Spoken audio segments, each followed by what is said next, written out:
Hello guys, welcome back to my channel.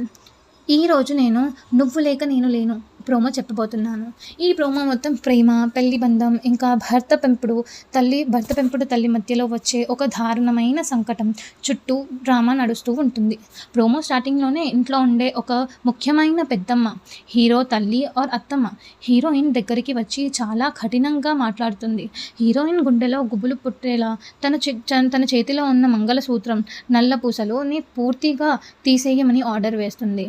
ఆ మాట వినగానే హీరోయిన్ పూర్తిగా గుండె బద్దలయ్యిపోయి కాళ్ళలో నీళ్లతో షాక్ అయ్యి నిల్చుండిపోతుంది. నా ప్రాణం పోయినా పర్వాలేదు, కానీ మంగళసూత్రం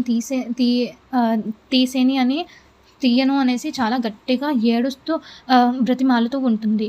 కానీ ఆ పెద్దమ్మ మాత్రం అస్సలు కరగదు. నువ్వు ఈ బంధాన్ని వదిలి వెళ్ళిపోవాలా, లేకుంటే నా కొడుకు బ్రతుకును పూర్తిగా మట్టిపాలు అయిపోతుంది అని గట్టిగా బెదిరిస్తుంది. హీరోయిన్ తన భర్త ఫ్యూచర్ కోసం తన తాళిబొట్టు తీయదని రెడీ అవుతుందా లేదా అనేసి సస్పెన్స్తో ఈ డ్రామా ఎండ్ అయిపోతూ ఉంటుంది. ఇంకా మరి నెక్స్ట్ ఏం జరగబోతుంది అన్నది please wait, watch and subscribe. Thank you.